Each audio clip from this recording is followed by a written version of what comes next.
ప్రేక్షకులకు నమస్కారం. శ్రావణ మాసంలో వరలక్ష్మి వ్రతం విశిష్టత ఏంటి అని అడిగారు. తిథి నక్షత్రంతో సంబంధం లేకుండా పౌర్ణమి ముందు వచ్చే శుక్రవారము వరలక్ష్మి వ్రతం చేయవని కల్పంలో చెప్పబడి ఉంది. కాబట్టి అదే రోజు చేయడం చాలా మంచిది. మళ్ళీ ఇందులో మీరు అడగకుండానే కొన్ని సమస్యలకు నివృత్తి చేస్తున్నాను, మీకు డౌట్ రాకుండా. ఏంటనంటే మరి ఆ రోజు వీలు కాకుంటే ఎలా అని అనంటే, ఆ రోజు వీలు కాకుంటే తర్వాత శుక్రవారం అయినా మనం చేసుకోవచ్చు, తప్పేం లేదు. అంటే మరీ అమావాస్య ముందు వరకు వెళ్లకుండా, ఏంటి వీలు కాకుంటే అంటే ఆడవాళ్ళకు ఉండే ప్రాబ్లమ్సే కావచ్చు, లేకుంటే ఇంట్లో ఉన్న భర్త ఏదైనా ఆఫీస్ పని మీద బయటికి వెళ్ళొచ్చు, పిల్లలు అందరూ నెక్స్ట్ వీక్ మళ్ళీ వస్తారు అని అనుకున్నప్పుడు, అలాంటప్పుడు మీరు పోస్ట్ పోన్ చేసి దాన్ని నెక్స్ట్ ఫ్రైడేకి మీరు మార్చుకోవచ్చు, తప్పేమీ లేదు. కానీ వీలైనంత వరకు ఏమాత్రం వీలు ఉన్నా తప్పకుండా పౌర్ణమి ముందు వచ్చే శుక్రవారం నాడు వరలక్ష్మి వ్రతం చేసుకోండి, చక్కని ఫలితాలు ఉంటాయి. అలాంటి వరలక్ష్మి వ్రతంలో ఏంటి, ఎందుకు చేయాలి వరలక్ష్మి వ్రతము అని అంటే, మనకు ఉన్న ఏ కోరికైతే తీరాలనుకుంటున్నామో లక్ష్మీ సంపద కోసమే. వరలక్ష్మి అంటే వరాలు ఇచ్చే లక్ష్మి. యాక్చువల్గా నిజానికి వరాలు ఇచ్చే లక్ష్మి అనేది కూడా ఒక అర్థమే కావచ్చు. నిజానికి అసలు వరలక్ష్మి అంటే ఏంది? స్వామితో కూడిన లక్ష్మి. అది నిజానికి నిజమైన అర్థం అది. కానీ అది దాంట్లో కాలక్రమేణా వరాలు ఇచ్చే లక్ష్మి అని కూడా ఉంటుంది. ఆ వరాలు ఇచ్చే లక్ష్మి ఎప్పుడైనా, ఆమె వరలక్ష్మి అనకున్నా ఏదన్నా అమ్మవారిని ఎప్పుడైనా మనకు వరాలు ఇచ్చేదే అమ్మవారు, మన కోరికలు తీర్చేదే అమ్మవారు. కానీ అక్కడ నిజానికి అర్థం ఏంటంటే వరునితో కూడిన లక్ష్మి అంటే స్వామితో కూడి ఉన్న లక్ష్మి అనేది మనకు అక్కడ అర్థం. సరే, ఏదేమైనప్పటికీ ఆ వరలక్ష్మి వ్రతాన్ని మీరు కనుక ఆ పౌర్ణమి ముందు వచ్చే శుక్రవారం చేస్తే మంచి ఫలితాలు కలుగుతాయి. వరలక్ష్మి వ్రతం యొక్క విశిష్టత అంటే, వరలక్ష్మి వ్రతంలో ముఖ్యంగా చారుమతి అనే ఒక గృహిణికి, ఒక ఇల్లాలికి ఈ లక్ష్మీదేవి అమ్మవారు కలలో వచ్చి ఈ వరలక్ష్మి వ్రతాన్ని చేయమని చెప్పింది.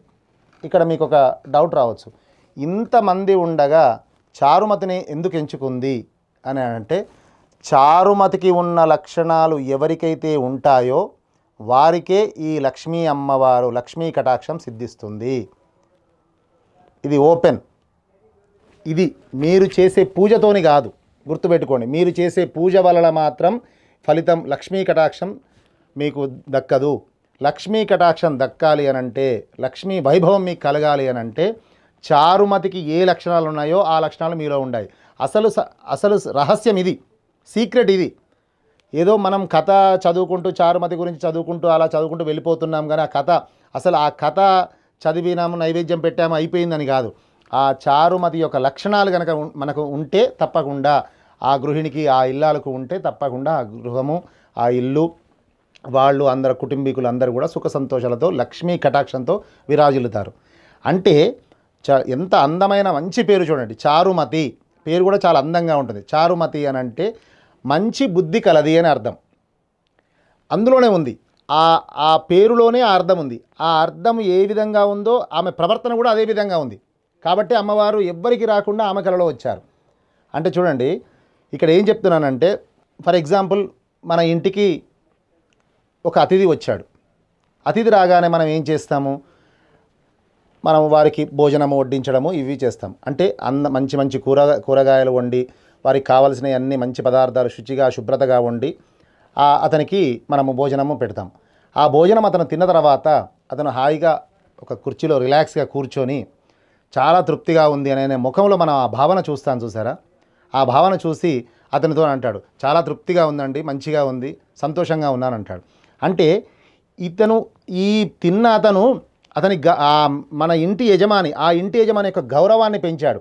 నిజంగా గౌరవం ఏ విధంగా పెరిగింది? ఆయన ఏం చేశాడు? ఆయన ఏం చేయలేదే, ఆయన ఊరికే ఉన్నాడు. ఆయన గౌరవం పెరిగింది. ఎవరు పెంచారు ఆయన గౌరవాన్ని? ఇల్లాలు పెంచింది, ఇంటి ఇల్లాలు పెంచింది. ఆమె లక్ష్మీ వైభవం. ఎందుకనంటే ఆమె వడ్డించిన కూరగాయలు, ఆమె చేసిన వడ్డించిన ఆ పదార్థాలు అన్నీ ఆయన తిని సంతృప్తిగా, సంతోషంగా, ఆనందంగా ఉన్నాడు. అంటే ఇల్లాలు చేసిన పని వలన అతని గౌరవం పెరిగింది, యజమాని గౌరవం పెరిగింది. అంటే దాని అర్థమైంది. ఇప్పుడు ఏమంటున్నాడు? చారుమతి అలాంటిదే. అంటే భర్తను అనుగమింపజేసేది, అంటే భర్త అడుగుజాడలు నడిచేది, భర్త మాటకు ఎదురు చెప్పేది కాదు. అంటే ఎదురు చెప్పేది కాదనంటే మళ్ళీ ఇదేదో తక్కువ ఎక్కువ చేసినట్టు కాదు. అంటే భర్తకి ఏది ఇష్టమో అది చేసేది. ఒకవేళ సందర్భం వస్తే భర్త తప్పు చేస్తే చెప్పగలిగేది. చాలా ఏ విధంగా మృదువుగా మాట్లాడేది, మంజు భాషని మంచిగా మాట్లాడేది, మృదువుగా మాట్లాడేది. ఆ లక్షణం ఉన్నది కనుకనే అమ్మవారు తన దగ్గరికి వచ్చింది. అంటే ఏ విధంగా మాట్లాడాలి? మాట దగ్గరికి చేయాలన్న మాటే, దూరం చేయాలన్న మాటే. మనము అంటే దగ్గరికి చేస్తుందనంటే లక్ష్మి మన ఇంటికి వస్తున్నట్టుగా, లక్ష్మీ వైభవం మనకు కలుగుతుంది. దూరం చేస్తుందంటే లక్ష్మిని మనమే దూరం చేస్తున్నాం. అంటే లక్ష్మీ వైభవాన్ని మనం దగ్గర చేసుకోవాలి అని అంటే మన మాట. కాబట్టి ఆ మృదువుగా మాట్లాడే తత్వం ఆ చారుమతి దగ్గర ఉంది. వినయ విధేయతలు, ఏ విధంగా ఆలోచించి మాట్లాడే విధానము. ఒక మాట మాట్లాడేటప్పుడు ఆలోచించి మాట్లాడాలి. అవతల వాళ్ళు నొచ్చుకుంటున్నారా, లేకపోతే ఇబ్బంది పడుతున్నారా మన వలన అనేది ఇలాంటివి చూసుకొని మాట్లాడాలి. కాబట్టి చారుమతికి ఈ లక్షణాలు అన్నీ ఉన్నాయి. అందుకోసమే అమ్మవారు ఎవ్వరి దగ్గరికి వెళ్లకుండా చారుమతి దగ్గరికి ఎందుకు వెళ్ళింది అని అంటే ఇది కారణం. అంటే ఎంతోమంది ఉన్నప్పటికీ ఎందుకు వెళ్ళిందంటే కారణం అంటే మీరు ఈ వ్రతం చేసేటప్పుడు, వరలక్ష్మి వ్రతం చేసేటప్పుడు మీరు ఎన్ని తులసి దళాలతో అర్చన చేశాము, ఎన్ని బిల్వపత్రాలతో అర్చన చేశాము, ఎన్ని రకాల నైవేద్యాలు పెట్టాము, ఎన్ని పువ్వులు తెచ్చాము, ఎంత గ్రాండ్గా చేశాము, ఎంతమందిని పిలిచాము, ఎంతమందికి ఎన్ని రకాలుగా చేశాము, ఇవన్నీ లక్ష్మీదేవి చూడదు. ఇది వాస్తవం. నేను చెప్పేది ఆ శాస్త్రం చెప్తున్నాను. ఇది ఏది చూడదు. ఇవన్నీ చేయవద్దని అంటలేను. ఇవన్నీ చేసుకుంటూ చారుమతికి గనక ఏ లక్షణాలు గనక ఉన్నాయో ఆ లక్షణాలు మీలో ఉండాలి. అంటే మంచి వినయ విధేయతలు ఉండాలి, మంచి మాటగా మృదువుగా మాట్లాడే తత్వం ఉండాలి, మంచి ఆలోచన విధానం ఉండాలి, భర్తను గౌరవించే విధానం ఉండాలి, భార్యాభర్తల మధ్యన అన్యోన్యత ఉండాలి. మీరు గుర్తుపెట్టుకోండి, ఎక్కడైతే భార్యాభర్తలు అన్యోన్యంగా ఉంటారో, ఎక్కడైతే భార్యాభర్తలు మృదువుగా మాట్లాడుకుంటారో అదే లక్ష్మీ స్థానం. ఇవన్నీ కాదు లక్ష్మీ స్థానం, అది ఫస్ట్ లక్ష్మీ స్థానం అదే. అక్కడనే లక్ష్మి నిలబడుతుంది. ఏ ఇంట్లో భార్యాభర్తలు కీచుడు ఆడుకుంటారో అక్కడ లక్ష్మి నిలబడమన్నా నిలబడదు, అక్కడ లక్ష్మి ఎట్టి పరిస్థితుల్లో నిలబడదు. గుర్తుపెట్టుకోండి ఇది. కాబట్టి మీరు ఆ భార్యాభర్తల మధ్యన ఉండే అనుబంధము, ఆ భార్యాభర్తల మధ్యన ఉండే సంతోషము, ఆ మాట్లాడే విధానము అక్కడే లక్ష్మీ స్థానము. అది లక్ష్మీ స్థానం. లక్ష్మి ఎక్కడ స్థిరంగా నివాసం ఉంటుంది? ఎక్కడ ఉత్సాహంగా ఉన్నామో అక్కడ స్థిరంగా ఉంటుంది. చూడండి, ఒక పని చేసేటప్పుడు ఇవన్నీ శాస్త్రం చెప్పిందే. ఒక పని చేసేటప్పుడు ఆ పని అవుతుందా కాదా సెకండరీ, వదిలేసేయండి. ఆ పని చేయడానికి కావాల్సిన మీకు ఉత్సాహం ఉంటుంది చూసినా, ఆ ఉత్సాహంలోనే ఉంటుంది లక్ష్మీదేవి. ఆ ఉత్సాహంగా ఉన్నప్పుడు ఆ లక్ష్మీదేవి కటాక్షం మీకుండి తప్పకుండా అది విజయవంతమవుతుంది. ఏమవుతుందో కాదో అని మీరు నిర్వీర్యంగా నిర్లక్ష్యంగా ఏదో అని అనుకున్నారనుకోండి, అక్కడ ఎట్టి పరిస్థితులు లక్ష్మి ఉండమన్నా ఉండదు, ఎట్టి పరిస్థితులు నిలబడదు. కాబట్టి చూడండి, ఈ లక్షణాలు మనకు ఆ లక్షణాలు ఉన్నాయి కనుకనే అక్కడ చారుమతి దగ్గరికి వచ్చి ఆ వ్రతం గురించి వివరంగా చెప్పింది. ఇంకొక అందమైన అద్భుతమైన రహస్యం ఏంటి అని అంటే చూడండి, ఎప్పుడైతే చారుమతికి అమ్మవారు కలలో వచ్చి చెప్పారో తెల్లవారి వెంటనే ఏం చేసింది? సీక్రెట్గా తను ఒక్కతే చేసుకోలేదు. ఏం చేసింది? వెంటనే ఫస్ట్ అందరినీ పిలిచింది, అందరికీ చెప్పింది, అందరితోని చేయించింది. ఇది చాలా అద్భుతమైన విషయం. అది సద్బుద్ధి అంటారు దాన్ని. అలాంటి బుద్ధి కలిగి ఉండాలి మనకు. అంటే కొందరి మనోభావాలు చెప్తున్నాను, అందరికీ ఉంటుందని చెప్పట్లేను. కొందరికి అది దక్కింది అనుకోండి, ఎవరికి చెప్పరు. అరే నాకు ఒక్కనికే ఉంటే సరిపోతుంది, నా ఒక్కదానికే ఉంటే సరిపోతుంది అని అంటాం. అలా కాదు, అలా చేయలే చారుమతి. ఏం చేసింది? అందరినీ పిలిచింది, అందరికీ చెప్పింది, అందరితో చేయించింది. కాబట్టి అలాంటి సద్బుద్ధి కనుక ఉంటే ఉన్నది కనుకనే చారుమతికి కలలో వచ్చి చెప్పింది. అంటే ఇవన్నీ ఇంత మంచి గుణాలు ఉన్నాయి కనుకనే ఆ చారుమతికి అమ్మవారు ఈ వరలక్ష్మి వ్రతాన్ని చేయమని చెప్పింది. కాబట్టి అలా అందరిని పిలిచింది, చేసింది. అదే ప్రసాదం. ప్రసాదం అంటే ఏంది? మనం తిన్న ప్రసాదము మన శరీరం లోపలికి వెళ్ళి ఆరో వంతుగా మనసుగా మారుతుంది.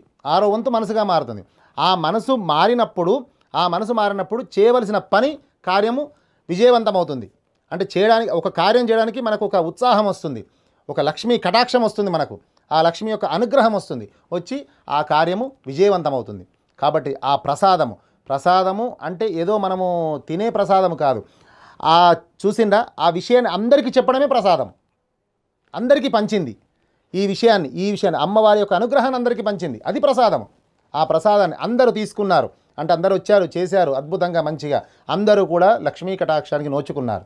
అంటే ఎందుకు చారుమతికి చెప్పింది అనడానికి ఇది. అంటే ఇక్కడ అసలు విషయం చాలామంది పూజ చేసుకొని కథ చదివేసి నైవేద్యాలు పెట్టేసేసుకొని వాయనాలు ఇచ్చుకొని వెళ్ళిపోతారు.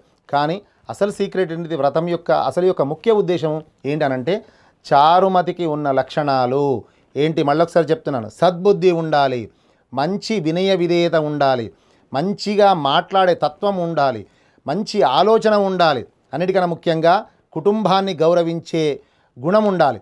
అది ముఖ్యమైన విషయం. కుటుంబాన్ని ఎవరైతే గౌరవిస్తారో తప్పకుండా అక్కడ లక్ష్మీ కటాక్షం వద్దన నిలుస్తుంది.